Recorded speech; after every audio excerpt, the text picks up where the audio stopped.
Bharatiya Janata party మండల అధ్యక్షురాలు బెండే వినయ్ ఆధ్వర్యంలో మెదక్ జిల్లా బీజేపీ అధ్యక్షులు వాల్లాస్ రాధా మల్లేష్ గౌడ్ సమక్షంలో మెదక్ ఎంఆర్ఓ మండలంలో ఉన్న గర్భిణీ మహిళలకు పిఎస్సి సమస్య, చెరువు లిఫ్ట్ ఇరిగేషన్ సమస్య, లబ్ధాలకు ఇందిరమ్మ ఇండ్ల సమస్య, రోడ్ల సమస్యలు, అన్ని రకాల సమస్యలపై పరిష్కరించాలని ఎంఆర్ఓ ద్వారా ప్రభుత్వానికి తెలియజేయాలని వినతి పత్రం సమర్పించినట్లు ఈ కార్యక్రమం మెదక్ జిల్లా బీజేపీ ప్రధాన కార్యదర్శి ఇలా రంజిత్ రెడ్డి, జిల్లా కార్యదర్శి కల్కి నాగరాజ్, జిల్లా ఓబీసీ మోర్చా అధ్యక్షులు గడ్డం కాశీనాథ్, జిల్లా సీనియర్ నాయకులు లోకేష్, అసెంబ్లీ కన్వీనర్ ఎక్కల్దేవి మధుసూదన్, మాజీ జిల్లా ప్రధాన కార్యదర్శి నల్లల విజయ్, ఐటీ సెల్ సంగీత, పట్టణ అధ్యక్షులు నాయన్ ప్రసాద్, పట్టణ కార్యదర్శి ఆంజనేయులు, మండల ప్రధాన కార్యదర్శి లక్ష్మణ్ గౌడ్, మల్లికార్జున్, మండల సీనియర్ నాయకులు ఈశ్వర్, శశాంక్, సన్నీ, రాహుల్ తదితరులు ఉన్నారు.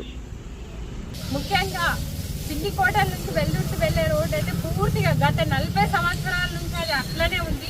అది మంజూరైనా కానీ ఎవ్వరూ కూడా ఇంతవరకు గత ప్రభుత్వం బీఆర్ఎస్ ప్రభుత్వం కానీ ఇప్పుడు వచ్చిన కాంగ్రెస్ ప్రభుత్వం కానీ ఏ మాత్రం పట్టించుకోవడం లేదు. అక్కడ వెళ్లే వాళ్ళకి చాలా ఇబ్బంది అవుతుంది.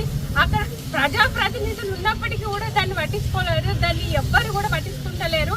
దీన్ని ముఖ్య సమస్యగా తీసుకొని కాంగ్రెస్ ప్రభుత్వం ఖచ్చితంగా ఈసారి దాన్ని ఆ రోడ్డును రిపేర్ చేయాలని మేము డిమాండ్ చేస్తున్నాం. భారత జనతా పార్టీ నుంచి మేము మండల అధ్యక్షురాలుగా మేము మండల తరఫున మేము డిమాండ్ చేస్తున్నాం. అదేవిధంగా మహిళలకు కాంగ్రెస్ ప్రభుత్వం ఏదైతే 6 గ్యారంటీలో మహిళలకు 2500 ఇస్తా అన్నారో ఇంతవరకు దానికి ఊసు లేదు, పలుకు లేదు, ఏది లేదు. కాబట్టి మీరు కనుక ఆ 2500 కనుక ప్రతి మహిళకు గృహిణులకి ఇవ్వకపోతే మేము పెద్ద ఎత్తున ధర్నా చేస్తామని దీని ద్వారా మేము తెలియజేస్తున్నాము. అదేవిధంగా ఎక్కడైతే ఇప్పుడు మక్తుబుపన్పూర్ మరియు తిమ్మనగరం గ్రామంలో అక్కడ గట్టు మైసమ్మ దగ్గరకు వెళ్ళడానికి వాళ్ళకు రోడ్డు చాలా ఇబ్బందికరంగా ఉంది. కాబట్టి అక్కడ ఘాట్ రోడ్డును ఏర్పాటు చేయాలని ఈ సందర్భంగా తెలియజేస్తున్నాం. ఒకవేళ అదేవిధంగా మమ్మోజ్పల్లి ఎన్ఎస్ఎఫ్ ఫ్యాక్టరీ 100 రోజులలో తెరుస్తామని ఇంతవరకు దాన్ని పలుకు లేదు, ఊసు లేదు. అప్పుడు పద్మాదేవేందర్ రెడ్డి గారు ఇచ్చిన హామీ అయినా చేయలేదు, రోహిత్ గారు ఇచ్చారు, దాన్ని ఊసు లేదు, పలుకు లేదు.